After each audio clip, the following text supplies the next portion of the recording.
We'd like to welcome each and every individual to Voices of Integrity, and today we're going to be talking about friendships. It's interesting, Tim, how people throw around words like love and care and friendship, and it seems like they don't really think about it. Have you had people, Tim, that have said to you, you overthink things? Yeah, quite often. Quite often. I remember a guy I was in small group with, we were at church one day, and he's like, Mark, you overthink things like crazy. And I just kind of looked at him and laughed. And for the first time, I said, yeah, it's interesting. Do you know why I do that? He's like, no, why? I said, because I can. And I walked away and smiled. And so friendships, um, I've given that quite a bit of thought. And so I have the four levels of friendship. So that the first level is going to be level one, you will like Mark. Level two is Mark will irritate you. Level three is you will love Mark. And level four is our visions connect. So thoughts or questions on this, Tim? Um, sorry, I was helping Lily set up a video game. Could you repeat the last 2 points? Yeah, so there's four levels of podcasts or four levels of friendship. So level one is you will like Mark. Level two is Mark will irritate you. Level three, you will love Mark. And level four is our visions connect. And so any thoughts on the four levels of friendship? So I definitely think that um I would think there's more levels to friendship. And I wouldn't say they're on a linear path, and I'd say some levels you could be on at the same time is some people love me so much that I irritate them. Um, and I think that sometimes, I mean, people's visions will connect, and even in vision connecting, that will irritate them. Um, but yeah, I don't think that the levels of friendship are a linear path. I think that they can kind of combine and connect. And I would say there's multiple levels, and some levels come before others. Even, some visions will connect, and that's why you will love Mark. Or um Mark will irritate you, and maybe that's why you love him or like him. So those are my thoughts on that. Yeah, and that comes to the question of what is like and what is love. We tend to like other people who are like us when we fall in love with people who are opposite. Um, I think that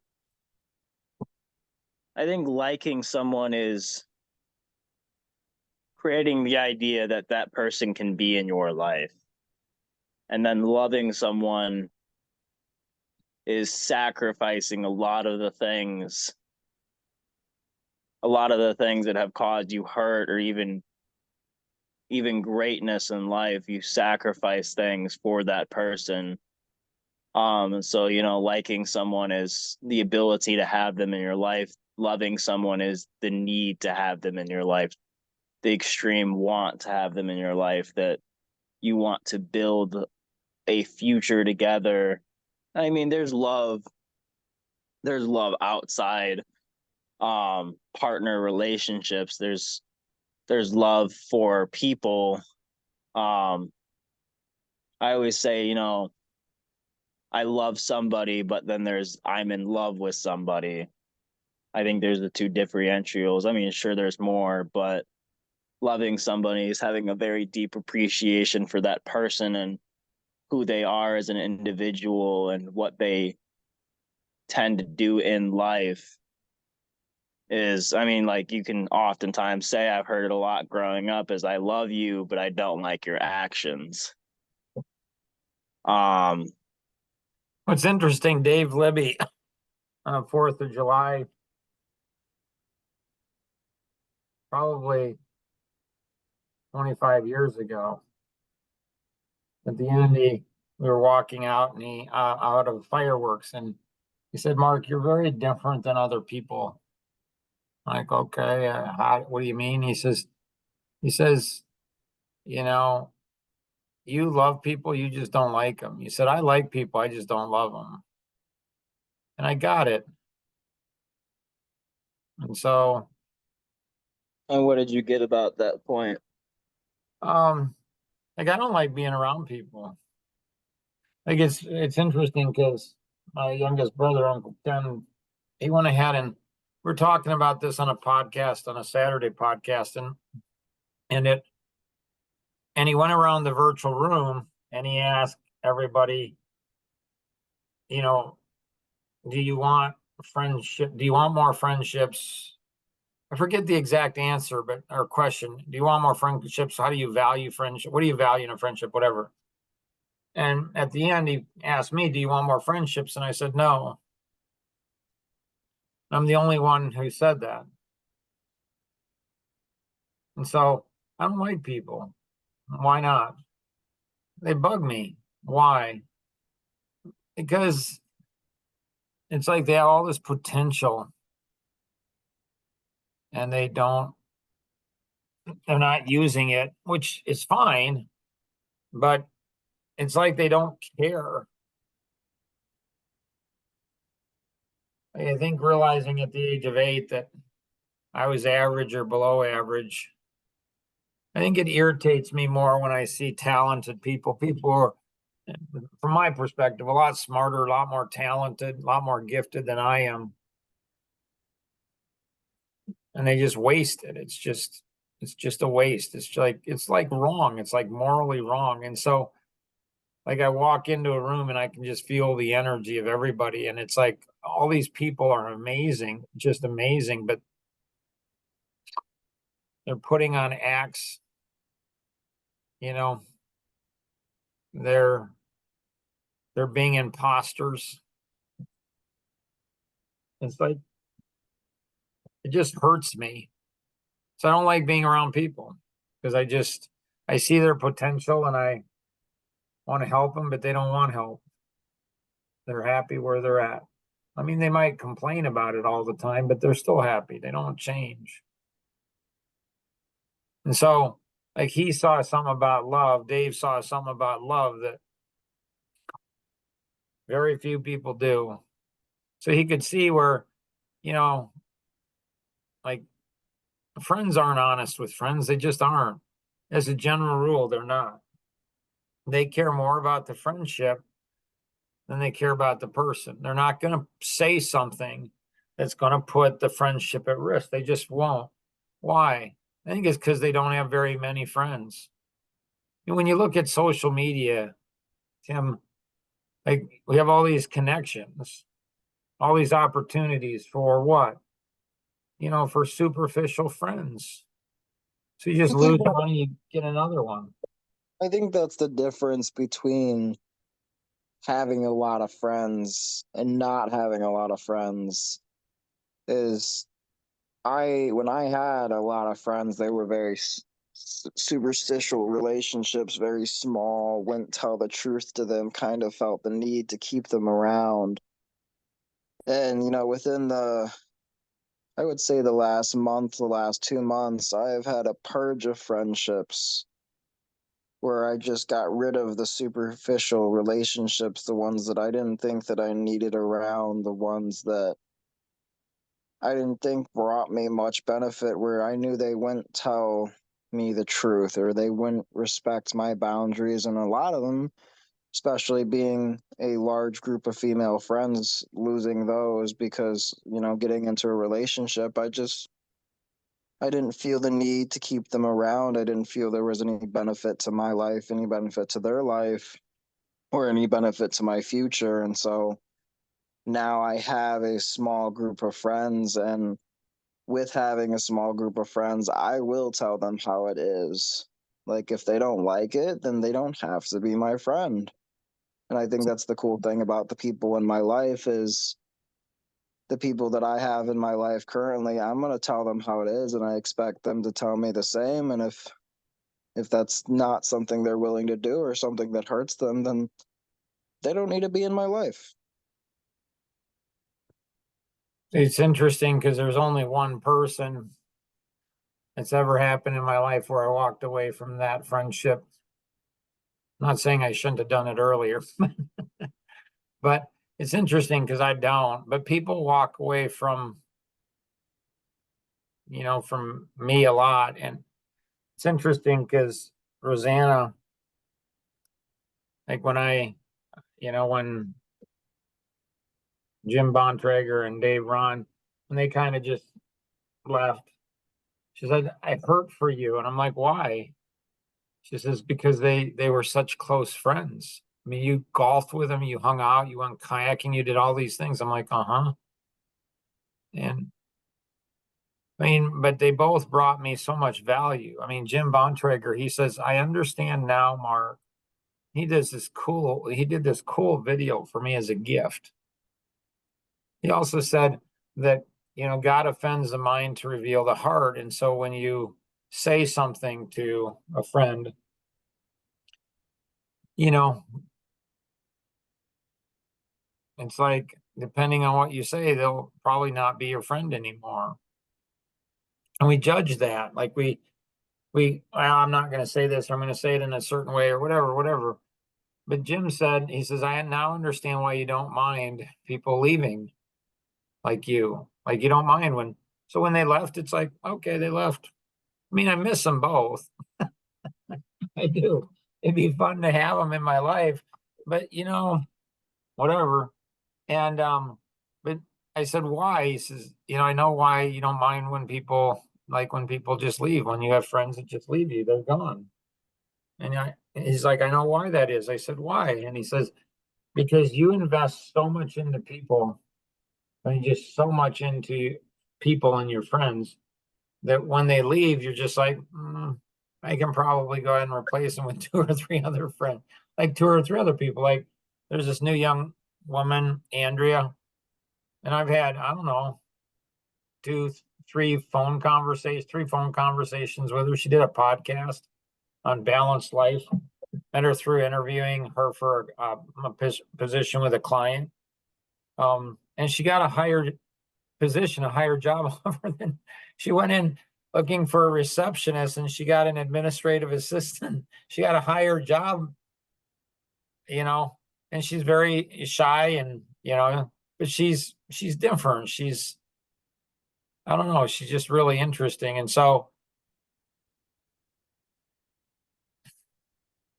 it's like when you think about friendship, it's like, remember in Nashville, I was there for business probably 25 years ago. And one of our clients said, I top grade my friends. I'm like, what does that mean? And he's like, well, I have some friends that I talk to, daily or weekly. I have some others that I talk once a year. I get together some, once a year. So he's the first one that introduced me to the concept. It's like, okay, so with different friends, you do different things. And he literally had it written down. I mean, he written out, it was like a system. I'm like, that's the coolest system. Then my brother Dan, like, I miss him too. Like, I mean, but I don't, but I do. I mean, he went ahead and said, said to me when my three brothers and I got together, I don't know, this was, again, probably over 15, 20 years ago. And he said, Mark, when you get older, as you get older, you have your kids and then their significant others and then grandkids. As you get older, you get more chances for more friends. And if you don't get better at friendship, well, then you're going to just naturally lose friends. And I'd never thought of that. We were at the airport. I'm flying back from Florida, And I'll never forget that. It's the first time in my brain where I thought, so friendship, it's a skill, it's a muscle. It's like working out, or like mentally working out, or physically, like you can get better. And so what I'm doing now is on the 4 levels of friendship. So now, like, I'm going to, to I don't know, 3 couples or something, and Roseanne and I are going there for dinner tonight. And I asked them what the goal was, and they're like, "There's no agenda," but there is an agenda, and there's all these rules too. But they don't see the agenda and they don't see the rules. And I'm like, they're like, "We just want to get to know you and Rosanna. No serious conversations." Okay, so mental note, I can't have a serious conversation, but I thought you wanted to get to know me. But there's conditions, and this is what's interesting, is people have all these conditions in their friendships and they don't even realize it. It's just strange. People are so strange and they don't even realize. So you want to get to know me, but just as I have an uncle who came by and stopped by, and he and my aunt, stayed over at our place by the river. And we had the most interesting conversations. And I said, "What's your goal, being here?" And he's like, "I want to have a surface level conversation with you." I'm like, "Oh, okay." So that was his goal. How's the weather? Nice outside. So we had a surface level conversation. We accomplished his goal. It's just strange to me. Why would somebody want surface level? Oh, then one more story. So we're in Nashville. This was probably 15 years ago. David Logan and Tom Kuntz and a bunch of us. And we had this breakfast in the morning. And there were, I don't know, 10 people, 12 people around the table. And it was like 5:30 in the morning and 6 o'clock in the morning. And we go around the table and introduce ourselves and what do you want to accomplish? And it's all superficial. Normally I would change that. But I'm like, I'm going to do an experiment today, and I'm going to go ahead and see how long it goes superficial. I went for 20 minutes. I went for 20 minutes, and I'm like, I'm dying. I hate why am I even here? I'd rather have slept in, or like it's just superficial surface. And then one guy, after 20 minutes, one guy said something and it changed everything. Like everything went deep. And I'm like, wow. And it was a really cool conversation, really cool breakfast. And then at the end, I went around the table and I asked them, because I thought, well, maybe there was something in that 20 minutes, that I missed. Maybe it was significant and I missed it. So I went around the table and I asked everyone, what's the number one thing you got from the breakfast? And not one of them said anything about the first 20 minutes. So we go ahead and go through the whole day, have a couple of events. It was amazing. At the end, I don't know, it's like, 10:30 at night. And we're out at this restaurant, we're talking. And I'm talking to David Logan, who knows Larry Ellison, who flies on his jets, and Tom's past president. So these guys are, they know a lot of people, and they're leaders and, world leaders and stuff in business and stuff. So we're talking, and I asked them, "What'd you think of today?" And they both said it was amazing. And I asked them why, and they told me and everything. And then they asked me, they said, "What do you think?" I said, "I'm really frustrated." And this gets a little vulgar, so sorry, if there's children on, get them off or around, or if there's ladies, I apologize, but it gets a little vulgar, but it's the story, right? So I don't know what to say. And so he goes ahead, and he asked what I thought. I said, "I'm really frustrated." He says, "What are you frustrated about?" I said, "I'm frustrated about the 20 minutes that we started at the beginning of the day. Like it was just wasted. And there's like 10 people there. That's 200 minutes of wasted time." And they both started laughing. I was serious. And they just shook their heads and said, "Mark, man, you are one thing to do." I'm like, I don't know. It just seems like that's inefficient. Like there should be a more efficient way. Like why waste? And David Logan said something I'll never forget. He laughed. He said, "Mark, this is where the vulgar parts come in. So if you don't like it, it'll be just a second. He said, Mark, it's like dogs when they get together. I'm like, what? He says, they smell each other's butt. So I call it the, smelling of the butt principle. I don't say it very much because I don't like vulgar. It's just, I hate vulgar. But I thought, what a strange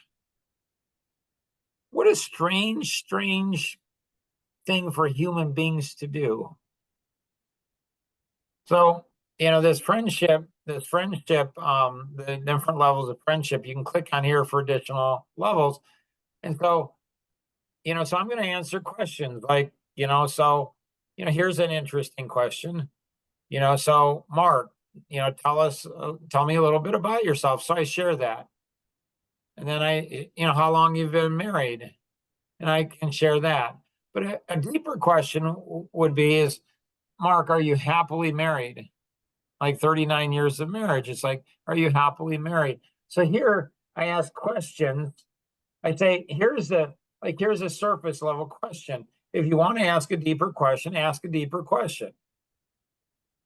Like, wow, 7 children. Wow. Tell me about that. Okay. It's not a bad question, right?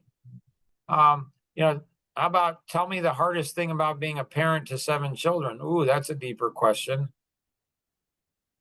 And so, then there's the McKay 66 and there's 66 questions. So fleshing all of this out.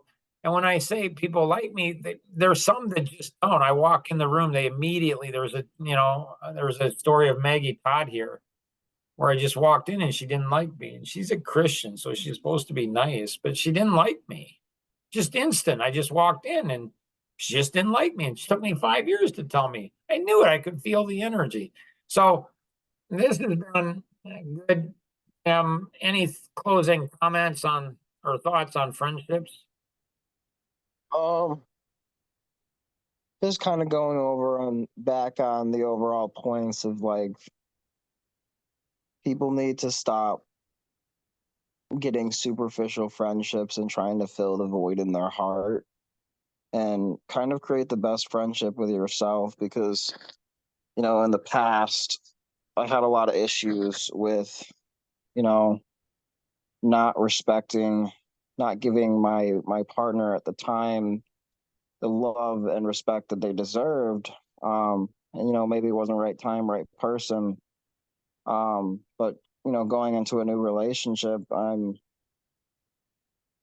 it's kind of like a fresh start, but I also see myself wanting to fall back to old habits that potentially ruin my past relationships. And so it's like a consistent reminder to myself that you messed up bad last time and you felt like you messed up, and so like you just kept messing up, and so this time is around is like, come on buddy, just don't do those things. Every time you tell someone you love them,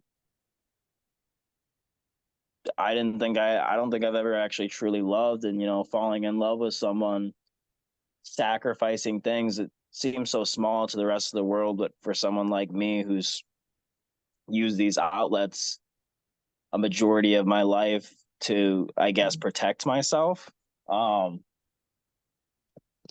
to not use those outlets because I am falling in love with this person and I am working to build a true future with this individual versus just keep on messing up. And so I don't know, those are some of my thoughts on it. I think that a lot of people claim they love or like someone, but when it comes down to the hardships, it's easy to love someone in the easy times. It's great. You guys are laughing, you're having fun, you're doing the great things, but when the hard times come around, relationships fall apart. See, that triggers another podcast for sure. I love that you brought it up. It's interesting because people that do like me initially, they like how they feel around me. So that's why they're friends. And when their feelings change, then they they don't want to be friends anymore. So really what they want from me is for me to make them feel a certain way. And if I do, then they'll be friends. And if I don't, they won't. So if you thought this was good, wait until you do part 2, because part 2 will blow your mind. This is really good. You have any I mean, like, pass this along to your friends. Just anybody who's a friend. Think of anybody who's a friend and pass this along. Say, what do you think about this? You don't have to agree or disagree, but just what do you think about what's being shared, right? If you have any questions, connect with the individual who invited you to participate, or you can call toll free 888-230-2300 outside the US 630-393-9909. And always remember, we can accomplish so much more together than we ever can on our own. Have an amazing day. Bye-bye.